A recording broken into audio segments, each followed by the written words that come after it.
Stéphane, bonjour. Bonjour Vincent. Alors les marchés sont de plus en plus volatiles. On a assisté à une correction assez impressionnante début octobre avec la dégradation de chiffres industriels aux États-Unis. Depuis, le marché a rebondi, mais globalement, il est plutôt au même niveau.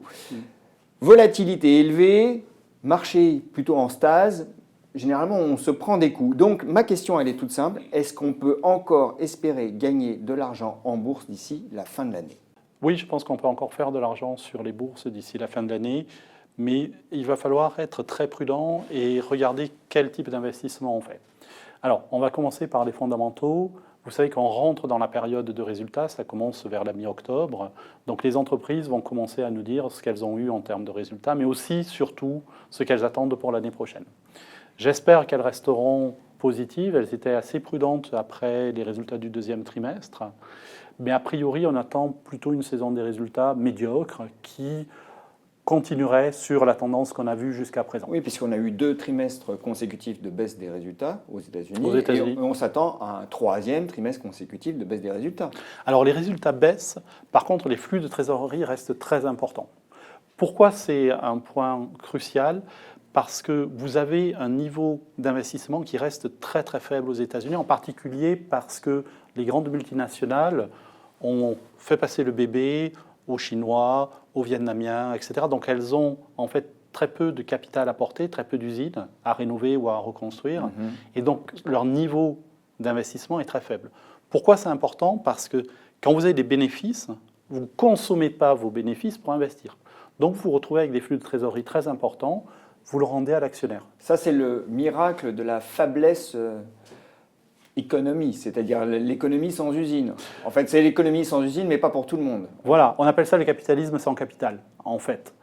Et vous vous retrouvez avec, on appelle ça du free cash flow yield, c'est-à-dire les flux de trésorerie divisés par le prix des actions, on est à 4,2%.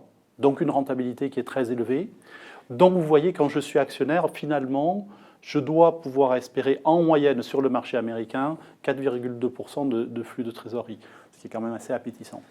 D'accord, mais quand on est arrivé au point où finalement on considère essentiellement justement la rentabilité par rapport au flux de trésorerie, est-ce qu'on n'arrive pas déjà un peu en bout de course ? Si, une fois de plus, je ne peux pas vous vendre du rêve, je suis désolé.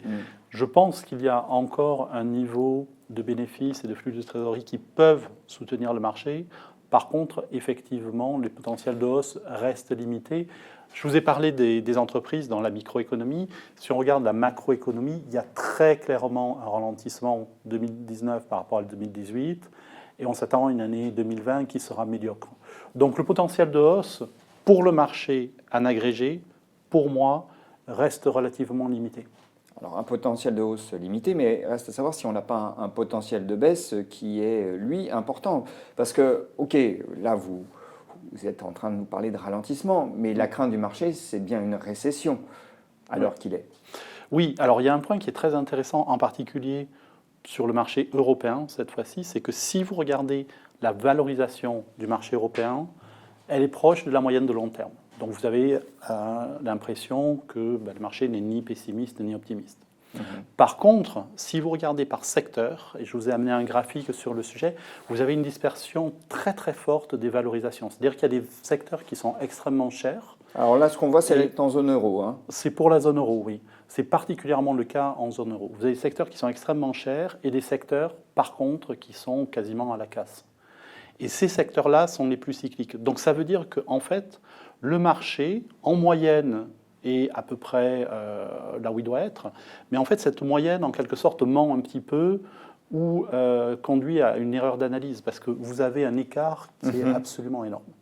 Donc pour revenir sur ce que vous disiez, ce sont les valeurs les plus cycliques qui ont été les plus pénalisées. Et donc effectivement, le marché est extrêmement prudent et est quasiment en train d'anticiper une récession.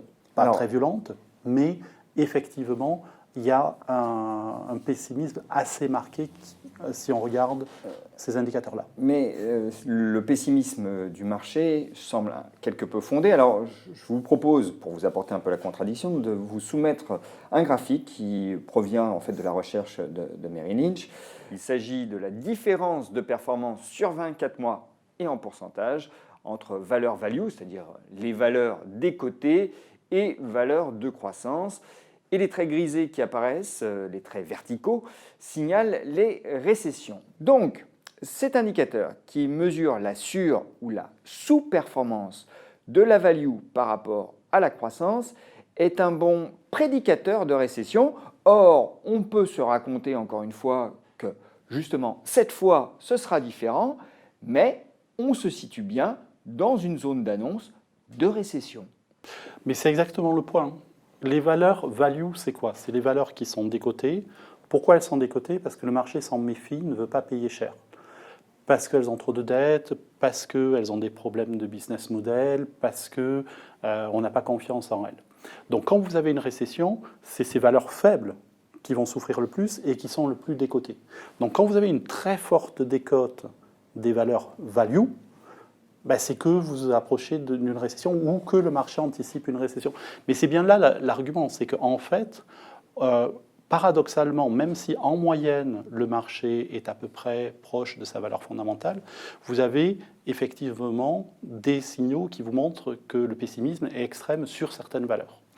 Qu'est-ce qui va se passer? Imaginez que vous ayez une récession, que je me trompe, le marché va dire oui, je sais, d'ailleurs c'est déjà dans les cours. Alors c'est toute la question, est-ce que la récession est déjà intégrée dans les cours pleinement? Dans une large mesure, oui, c'est le graphique que vous venez de montrer. C'est que la différence de performance entre la value et la croissance nous dit déjà nous sommes en récession.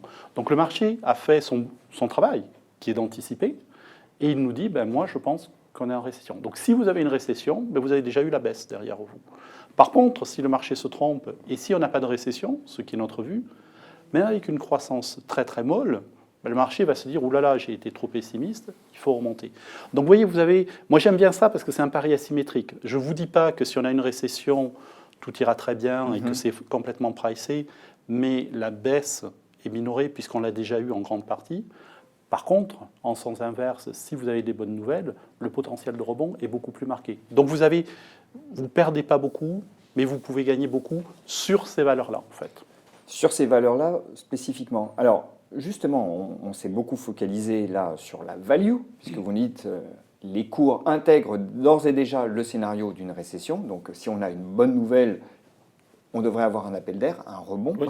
Très bien, mais considérons maintenant l'autre partie de la cote, celui qui tracte les indices.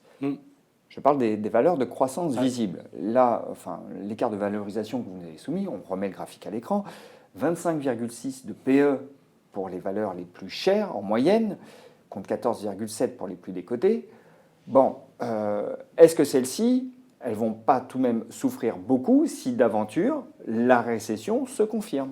Si, c'est un peu le risque en fait, c'est que ces valeurs de croissance sont les valeurs défensives. Et en fait, on l'a vu par exemple en 2018. Si vous vous souvenez, on a eu une correction en début d'année, les taux ont monté.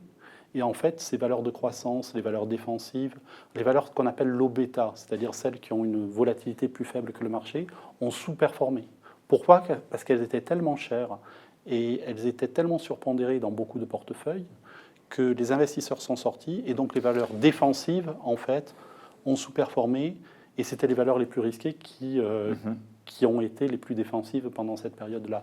Donc oui, effectivement, il y a une espèce de bizarrerie sur le marché auquel il faut faire, je pense, très attention parce qu'on peut se retrouver dans une situation où vous avez des défensives qui ne jouent pas leur rôle, en fait.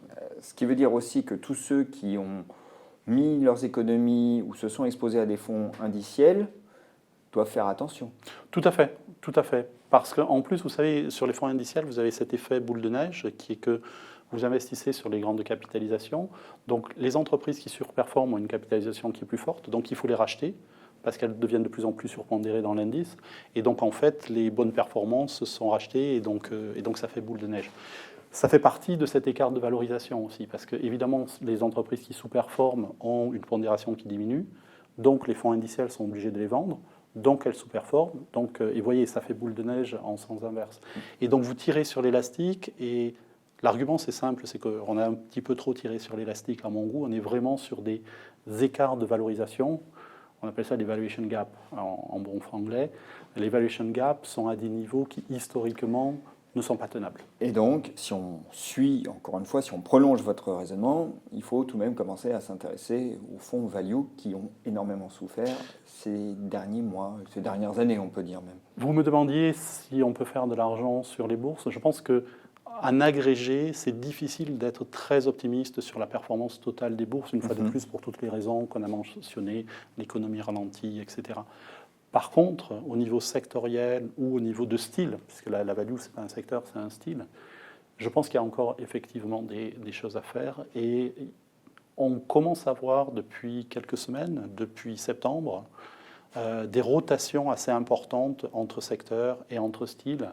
Et je pense que c'est un rééquilibrage, c'est une fois de plus mon élastique qui petit à petit se détend, ce qui est dans l'ordre des choses.